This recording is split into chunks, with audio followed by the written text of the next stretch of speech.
Ингээд 50-аас дээш насныхандаа зориулж хэдхэн цуврал зөвлөмж гаргая. За эхний зөвлөмж энэ л мэдээж одоо эхнийх нь хамгийн чухал нь гэсэн үг. Тийм учраас одоо эхэнд нь байгаа. Гэтэ энэ зөвлөмжийг хийхэд их амархан биш ээ. Ойлгоход их амархан хийхэд их хэцүүч биш ээ. Зөвхөн хүмүүс их залхуурдаг. Тийм учраас одоо би энийг хамгийн эхэнд нь тавьсан.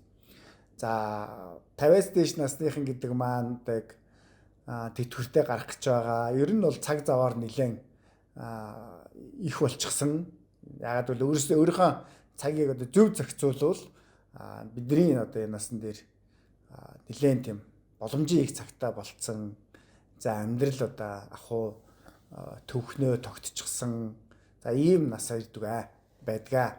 За энэ дээр одоо бидний нэг чухал зүйлээгүй л маш их тийм сайхан одоо хөгшрөхтэй одоо сайхан одоо өтлөх. За үүний тулд бас нэг хэдэн зөвлөмж одооноос ингээд бид дотроо бодоод хичээж явах болос болохгүй. Ингээд эхнийх нь. За эхнийх нь нэгдүгээр бол суралцах. За энэ бол яг бидний одоо суралцаж эхлэх одоо нас.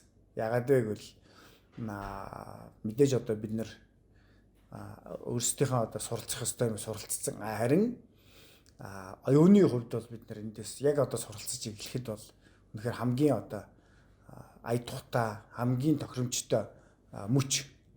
Ягаад суралцах ёстой вэ гэвэл бидний тарих нэг тийм сонин нейронуудаас бүтдэг. За тэр нь одоо ингээд хоорондоо ингээд импульс буюу хоорондоо тохиол дамжуулаад мэдээлэл их хурдан дамжуулдаг. Гэтэл энэ одоо ингээд саатаад ирэхээр биднэрт ямар үйл явдал болдгоо гэвэл за байж гараа гэд би нэг юм мартчихдаг.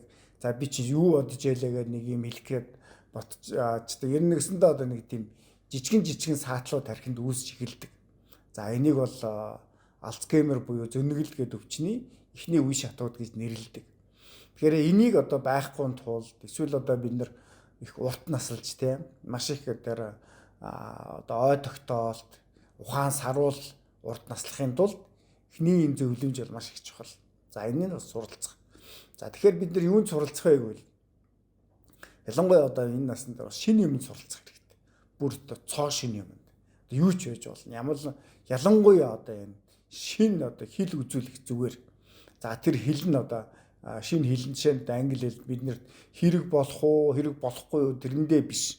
Хамгийн чухал нь бид нар тэр нейронуудын хоорондын холбоосыг бат бөх байлгах тэр нь одоо үргэлж одоо ингээд импульсыг маш хурдан дамжуулдаг буюу бид нэр одоо ингээд юмаа ингээд сайн сандаг байх ёстой гэсэн ийм одоо дасгалыг хийх хэрэгтэй. Тархины үйл ажиллагаа яг булчинтай адилхан явагддаг. Хэрвээ бид нэр ямар нэгэн булчин хөгжүүлээд тэрийг хэрэглээд л байвал яах вэ? Тэр булчин маш сайн ажиллаад л байдаг. Хэрэглэхгүй болонгууд тэр булчин суларч эхэлдэг. Яг тархины үйл ажиллагаа үүнтэй адилхан. Хэрвээ бид нар тархийг ажилуулад л тийм үү юм бодоол сэтгэгээд нэгэсэндээ одоо тийм жаахан ачаал өгөөд л байвал яах вэ? Энэ бол улам сайн ажиллана. Үгээрээ бол яах вэ? Тарих бол хөгшөрнө гэж байдаггүй гэнээс. Тийм учраас бид нар суралцах хэрэгтэй. За юунд суралцах вэ гэвэл тэр үйлсэндээ шин юм гэдэг. Шин юм юу байж болох вэ? Хил байж болно. За бас янз бүрийн одоо шинээр одоо мэрэгжлүүд байж болно. За гэхдээ суралцахтаа бас нэг чухал зүйл байна. Ямар нэг юм суралцаж эхлэхдээ бид нэр заавал дэвтэрлэх хэрэгтэй. Нэгэсэнд цаасан дээр буулгах хэрэгтэй. За энэ нь бол гурван холбоос гэж ярьдаг. Тарих, сэтгэл, гарын булчингууд яг гурван холбоос үүсгээд тэн дээр яг бидний ой тогтоолт, харааны сэтгэл зүйн, сэтгэлгээний гэдэг нэлээд олон тархины төвүүдийг ажилуулж буулгадаг. За тэгээд дэвтэр дээр буулгасан. Дараа нь дэвтэр дээр буулгасан юм уншаад өөрөө сайн ойлгоно. Ягаад энэ чухал вэ гэвэл орчин үед бид нэр дэлгэцэн дээрээс маш их уншдаг. Тэгээд тэр зүйл дэлгэцэн дээр л үлдчихдэг. За нэг ойролцоогоор мэдээллийн нэг 10 хэдэн хувь нь л яг бидний тархинд үлддэг. Маш их цөөхөн хувь нь үлддэг. Тэгэхээр хэрвээ дэвтэрлэнэ гэдэг чинь бидний тэр ойлгох гэж оролдож байгаа зүйлийн ихэнх хувийг бид нэр яг одоо ойлгож авна гэсэн. Ядаж нэг 30 хэдэн хувийг яг бид нэр бичиж үлдээж тэрийгэ дахин уншиж ойлгож авдаг. Тэгэхээр 30 хэдэн хувь гэдэг бол энэ бол чамлалтгүй хувь. Ягаад гэвэл маш олон удаагийн давталтай хийхэд энэний хувь нь өндөр болно. Тэгэхээр бид нар ямар нэгэн ойлгоё гэсэн хүссэн зүйлээ бид нар дэвтэрлэн, бичнэ. За тэрийгэ уншина. За тэрийгэ уншаад тэгээ тэрнээсээ ойлгоно. За энэ үйл явцад бас нэг сайхан юм болдог. Юу болдог вэ гэвэл бидний бичгийн хэв сайжирдаг. Маш их сайхан болдог. Яагаад сайжирдаг вэ гэвэл бид нар ингээд дэвтэрэн дээр ингээд юм бичээд ахаар хэрвээ бичгийн хэв муутай хүн бол би бол тийм байсан. Маш их тийм стресс өгөх ер нь нэг тийм их ч биш гэхэд стресс өгдөг. Ягаад гэвэл тэр бичсэн зүйлээ өөрөө дахиад ойлгох гэж нэлээ чармаан хичээ. Тэгэн гот хүн дараагийн удаа маш их гоё яарахгүйгээр бичгийн хэвээ сайжруулж эхэлдэг. За энэ төвлөрлж явах бас нэг сайхан зүйл гэвэл бид нар сэтгэл зүгээр маш их тайван болдог. Нэгсэндээ стрессээс бид нар зугтдаг.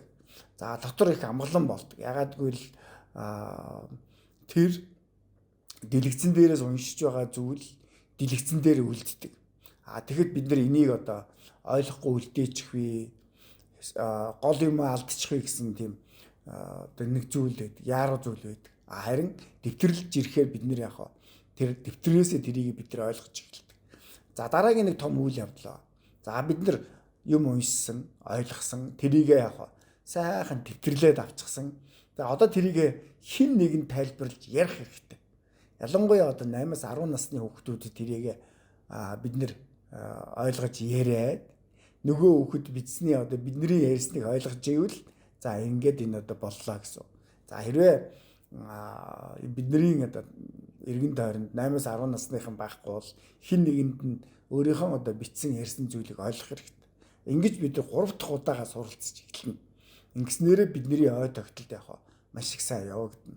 Тийм учраас бид нэр тийм үү савнгийн дуур юм уу, савнгийн хөөс тийм ээ янз янзын урт сериал үзэж яхаар юмыг ингэж суралцах нь бидний тэр түрүү хэлсэн зөнөөлөлт буюу Альцгеймер гэдэг өвчнөөс маш их өндөр төвшөнд сэргийлнэ.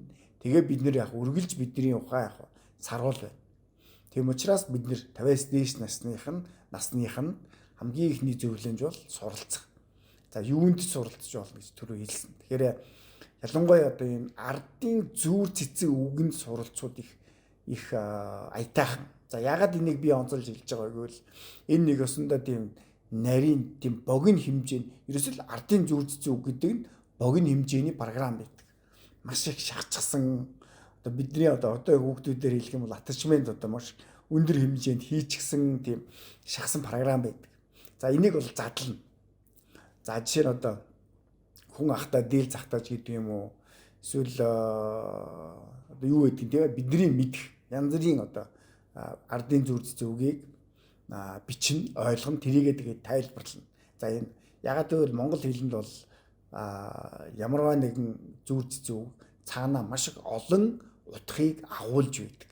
Энэ олон утгыг тэр дэлгэрэнгүй утгыг бид нар эхлээд өөрсдөө тайлбарлаад дараа нь тэр утгаа хүүхдүүдтэй үр хүүхдтэй эсвэл ач зээ нартаа тэр тайлбарсан зүйлээ ярьж чааш нь ингэж түгээх юм бол бидний ухаан энэ дээр маш их хүчтэй ажиллана. Ягаад гэвэл энэ дээр бол бид нэр өөрсдийнхөө үндсэн нэг хэрэгцээний нэг болох бусдад би чухал юм байна.